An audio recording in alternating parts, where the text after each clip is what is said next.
selamat pagi. Bagaimana kabar kalian hari ini? Semoga kalian beserta keluarga selalu dalam keadaan yang sehat ya. Dan pastinya harus selalu bersemangat untuk mengikuti KBM online. Anak-anak, bertemu kembali dengan Ustazah Kiki. Yang kali ini kita akan belajar pada mata pelajaran tematik pada muatan Matematika dan SBDP tema 3 subtema 3. Nah anak-anak, kemarin kita sudah belajar tentang uang. Kali ini kita masih akan melanjutkan pembelajaran kita membahas soal uang. Tentunya uang itu sudah tidak asing lagi ya bagi kalian. Uang merupakan alat tukar. Biasanya kita menggunakan uang untuk membeli sesuatu, atau bahkan kita menggunakan uang untuk menukar uang juga. Misalnya ketika kalian diminta oleh ayah ibu untuk menukarkan uang dari uang logam ke uang kertas, atau bahkan sebaliknya. Nah, karena kelompok uang yang bernilai sama itu dapat ditukarkan. Kelompok uang tersebut yang bernilai sama dinamakan setara. Nilai sekelompok uang itu dapat dihitung dengan cara menjumlahkan setiap pecahan uang. Kelompok uang yang berbeda bisa bernilai sama atau bernilai setara. Kita lihat ya pada kelompok uang yang ada di samping. Kelompok uang di samping itu berbeda. Kelompok yang pertama terdiri atas Rp200, Rp200 dan Rp100. Berbeda dengan kelompok uang yang ada di sampingnya, karena kelompok uang yang ada di sampingnya merupakan nilai uang Rp200, Rp100, Rp100 dan Rp100. Berbeda kan nilai uangnya? Namun jika kita jumlahkan, nilai tersebut adalah setara atau sama. Kita jumlahkan pada kelompok yang pertama. Rp200 ditambah Rp200 sama dengan Rp400. Kemudian ditambahkan Rp100 lagi menjadi Rp500. Kemudian kelompok yang kedua kita jumlahkan ya. Rp200 ditambah Rp100 sama dengan Rp300. Ditambah lagi Rp100 menjadi Rp400. Dan ditambah Rp100 lagi menjadi Rp500. Jadi anak-anak, meskipun kelompok uangnya itu berbeda, tapi nilainya bisa setara, atau pada gambar di samping sama-sama setara, yaitu Rp500.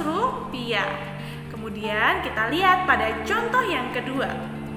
Pada contoh yang kedua sudah terlihat pada kelompok yang pertama. Kelompok uang yang pertama terdiri atas satu lembar uang Rp1.000.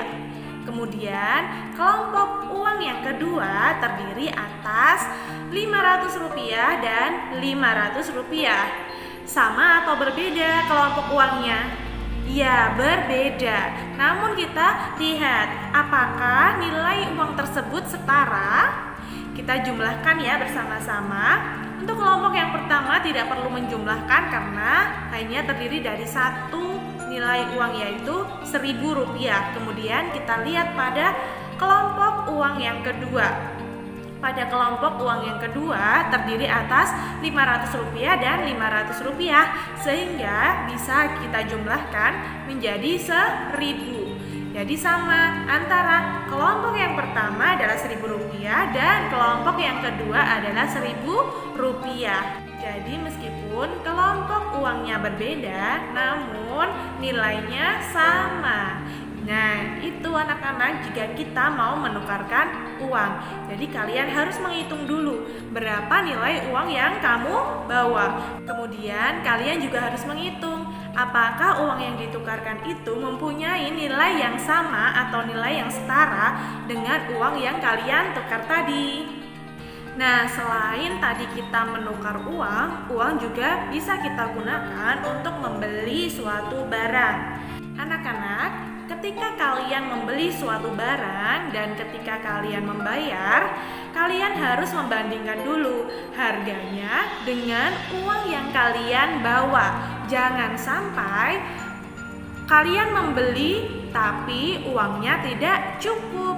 Jadi kalian harus membandingkan dulu harganya berapa, kemudian kalian membawa uang berapa. Kalian bandingkan dulu apakah uang yang kalian bawa itu cukup untuk membeli barang yang kalian inginkan. Nah, cara membandingkan harga barang dan nilai uang itu sama dengan membandingkan bilangan. Kalian bisa lihat contohnya di samping ya. Di samping ada sebuah gambar, yaitu ada spidol yang harganya Rp1.500. Kemudian ada penghapus yang harganya Rp800. Nah, di sini kalian bisa membandingkan harga barang tersebut. Kalian lihat di situ yang paling mahal yaitu ya spidol, kemudian yang paling murah yaitu penghapus. Nah, anak-anak, ketika kalian membawa uang Rp2.000, kalian bisa membeli spidol yang harganya Rp1.500, atau dengan uang Rp2.000 kalian juga bisa membeli penghapus. Namun, jika kalian membawa uang Rp2.000 untuk membeli spidol dan membeli penghapus, apakah itu cukup? Tidak ya, karena jika kalian ingin membeli spidol dan membeli penghapus, kalian lihat jumlah uang yang harus kalian bawa yaitu Rp1.500 ditambah Rp800, yaitu Rp2.300. Jadi kalau kalian membawa uang Rp2.000 sedangkan kalian harus membeli spidol dan penghapus seharga Rp2.300, maka uang kalian tidak cukup. Kemudian contoh yang kedua, di sini ada barang wafer yang harganya Rp1.000, kemudian ada permen yang harganya Rp500, dan ada roti yang harganya Rp2.000. Jika kalian ingin mengurutkan dari barang yang paling mahal, manakah yang lebih dulu kalian tulis, atau manakah barang yang paling mahal? Ya, barang yang paling mahal yaitu roti. Kemudian setelah roti yaitu wafer, kemudian permen. Selanjutnya, jika kalian ingin mengurutkan dari harga yang paling murah yaitu permen, kemudian wafer, dan yang terakhir roti. Nah, anak-anak, jika kalian ingin membeli tapi kalian membawa uang Rp1.000, kalian bisa membeli satu wafer, atau kalian juga bisa membeli 2 permen, karena 2 permen harganya yaitu Rp500 ditambah Rp500 sama dengan Rp1.000. Jadi ketika kalian mau membeli permen yang berjumlah 2, kalian masih cukup jika membawa uang Rp1.000. Kemudian jika kalian ingin membeli semua barangnya, berarti kalian harus membawa uang berapa? Kita hitung ya bersama-sama.